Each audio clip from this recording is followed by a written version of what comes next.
अस्सलाम वालेकुम वरहमतुल्लाहि वबरकातुहू। बदर के कैदियों में रसूल अल्लाह सल्लल्लाहु अलैहि वसल्लम के दामाद हज़रत अबुल आस बिन रबी रज़ी अल्लाह ताला अन्हो भी थे। हज़रत मोहम्मद सल्लल्लाहु अलैहि वसल्लम की साहबजादी हज़रत ज़ैनब रज़ी अल्लाह ताला अन्हा, जो हज़रत खदीजा रज़ी अल्लाह ताला अन्हा के बतन से थीं, आपकी ज़ौजियत में थीं। हज़रत खदीजा रज़ी अल्लाह ताला अन्हा अबुल आस रज़ी अल्लाह ताला अन्हो की खाला थीं। उनको मंज़िला औलाद के समझती थीं। खुद हज़रत खदीजा रज़ी अल्लाह ताला अन्हा ने आपसे कहकर बौसत से कबल ज़ैनब रज़ी अल्लाह ताला अन्हा का अक़द अबुल आस से किया था। अबुल आस मालदार और अमानतदार और बड़े ताजिर थे। बौसत के बाद हज़रत खदीजा रज़ी अल्लाह ताला अन्हा और आपकी तमाम साहबजादियाँ ईमान लाईं, मगर अबुल आस शिर्क पर कायम रहे। कुरैश ने अबुल आस पर बहुत ज़ोर दिया कि अबू लहब के बेटियों की तरह तुम भी उनकी बेटी को तलाक दे दो, जहाँ चाहोगे वहाँ तुम्हारा निकाह कर देंगे। लेकिन अबुल आस रज़ी अल्लाह ताला अन्हो ने साफ इनकार कर दिया और कह दिया कि ज़ैनब जैसी शरीफ औरत के मुकाबले में दुनिया की किसी औरत को पसंद नहीं करता। जब कुरैश जंगे बदर के लिए रवाना हुए तो अबुल आस भी उनके हमरा थे। मन जुमला और लोगों के आप भी गिरफ्तार हुए।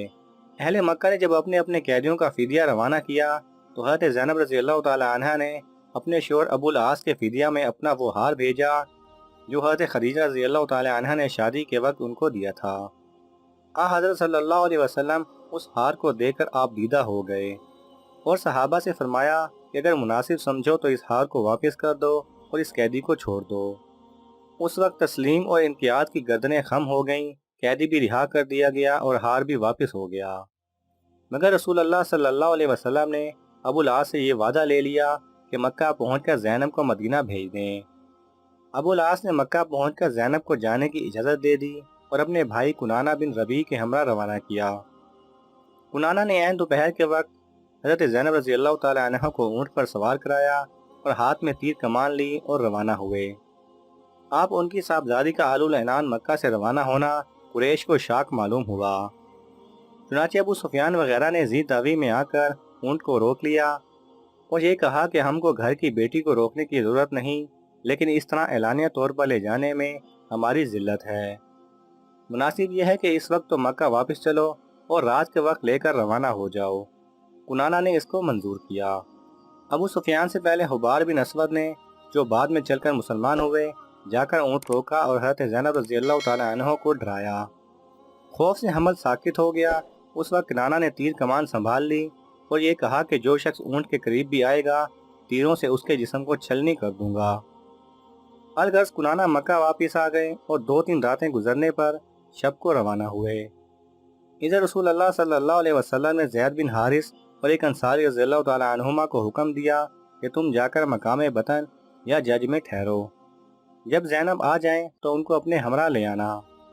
ये लोग बतन या जज में पहुंचे और इधर से कुनाना बिन रबी आते हुए मिले। कुनाना वहीं से वापस हो गए और ज़ैद बिन हारिस माँ अपने रफ़ीक के साहबजादी को लेकर मदीना रवाना हुए। जंगे बदर के 1 माह बाद मदीना पहुंचे। साहबजादी आप सल्लल्लाहु अलैहि वसल्लम के पास रहने लगीं और अबुल आस मक्का में मुकीम रहे। फतह मक्का से कबल अबुल आस बग़र्ज़ तिजारत शाम की तरफ रवाना हुए। क्योंकि अहले मक्का को आपकी अमानत और दियानत पर एतमाद था, इसलिए और लोगों का सरमाया भी शरीक तिजारत था। शाम से वापसी में मुसलमानों का एक दस्ता मिल गया। उसने तमाम मालो मता जब्त कर लिया और अबुल आस छुपकर मदीना हज़रत ज़ैनब रज़ी अल्लाह ताला अन्हा के पास आ गए। रसूल अल्लाह सल्लल्लाहु अलैहि वसल्लम जब सुबह की नमाज के लिए तशरीफ़ लाए तो हज़रत ज़ैनब रज़ी अल्लाह ताला अन्हा ने औरतों को चबूतरे से आवाज़ दी, ऐ लोगो, मैंने अबुल आस बिन रबी को पनाह दी है। रसूल अल्लाह सल्लल्लाहु अलैहि वसल्लम जब नमाज से फारिग हुए तो लोगों की तरफ मुतवज्जे हुए और इरशाद फरमाया, ऐ लोगो, क्या तुमने भी सुना है जो मैंने सुना? लोगों ने कहा, हाँ।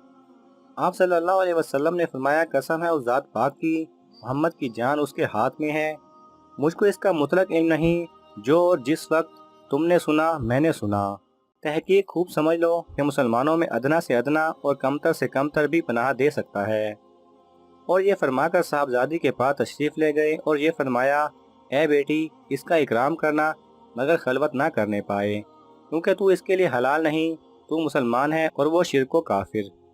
और अहले सरिया से ये इरशाद फरमाया कि तुमको इस शख्स यानी अबुल आस का ताल्लुक हमसे मालूम है, अगर मुनासिब समझो तो उनका माल वापस कर दो, वरना वो अल्लाह ताला का अतिया है जो अल्लाह ताला ने तुमको अता फरमाया है।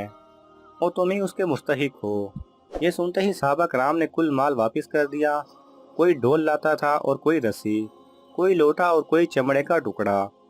غرض کے مال ذرا ذرا کر کے واپس کر دیا۔ ابو العاص کل مال لے کر مدینہ روانہ ہوئے اور جس جس کا حصہ تھا اس کا حصہ بر ادا کر دیا۔ جب شرکا کے حصے دے چکے تو بولے، اے گروہ قریش، کیا کسی کا کچھ مال میرے ذمہ باقی رہ گیا ہے جو اس نے وصول نہ کر لیا ہو؟ قریش نے کہا کہ نہیں، اللہ تجھ کو جزائے خیر دے، تحقیق ہم نے تجھ کو وفادار اور شریف پایا۔ کہا بس میں گواہی دیتا ہوں کہ اللہ کے سوا کوئی معبود نہیں، اور بے شک محمد صلی اللہ علیہ وسلم اللہ کے بندے اور اس کے رسول ہیں۔ میں اب تک فقط اس لیے مسلمان نہیں ہوا کہ لوگ یہ گمان نہ کریں کہ میں نے مال کھانے کی خاطر ایسا کیا ہے۔ جب اللہ نے تمہارا مال تم کو پہنچا دیا اور میں اس ذمہ داری سے سبق دوش ہو گیا تو مسلمان ہوا۔ بعد ازاں ابو العاص رضی اللہ تعالیٰ عنہ مکے سے مدینہ چلے آئے۔ رسول اللہ صلی اللہ علیہ وسلم نے پھر حضرت زینب رضی اللہ تعالیٰ عنہ کو آپ کی زوجیت میں دے دیا۔ حضرت ذوالنون مصری ایک مرتبہ دریائے نیل کے کنارے بغرض سیر تشریف لے جا رہے تھے کہ اچانک آپ کو ایک بچھو نظر آیا۔ آپ نے ادھر ادھر دیکھ کر ایک پتھر اٹھایا اور ارادہ کیا کہ اس موذی جانور کو ہلاک کر دیں، لیکن بچھو جلدی سے بھاگ کر دریا کے کنارے پر جا ٹھہرا۔ اتنے میں دریا سے ایک مینڈک نکلا اور بچھو اس کے اوپر سوار ہو گیا۔ مینڈک دریا میں تیرتا ہوا دوسرے کنارے پر جا پہنچا۔ ان تمام واقعات کو دیکھ کر حضرت ذوالنون مصری کے دل میں مزید مشاہدے کا اشتیاق پیدا ہوا اور آپ بھی ان کے تعاقب میں روانہ ہو گئے۔ جب مینڈک نے دریا کا سفر طے کیا اور اپنے سوار بچھو کو دوسرے کنارے لے جا کر اتارا تو آپ نے دیکھا کہ خشکی پر پہنچتے ہی بچھو نے تیزی سے بڑھنا شروع کر دیا۔ آپ بھی اس کے ساتھ ساتھ رہے۔ پھر ایک جگہ پہنچ کر آپ نے دیکھا کہ ایک ویران اور چٹیل مقام پر ایک شخص شراب کے نشے میں زمین پر اپنی سوت بت سبرائے سو رہا ہے، اور اس کے اوپر ایک بہت ہی خوفناک سیاہ اژدہا پھن کھولے موت کی تصویر بنا اس کے سر کے اوپر رقص کر رہا تھا۔ بچھو تیزی سے اس کے پاس پہنچا اور اس اژدہا کے اوپر اس طرح ڈنک مارا کہ اس کے اثر سے اژدہا ٹکڑے ٹکڑے ہو کر گر پڑا۔ بچھو اس کے بعد نظروں سے اوجھل ہو گیا۔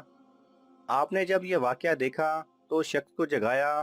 جب وہ نیند سے بیدار ہوا اور اپنے سامنے ایسے بھیانک اژدہا کو خاک و خون میں تڑپتے ہوئے دیکھا تو آپ سے اس کی وجہ دریافت کی۔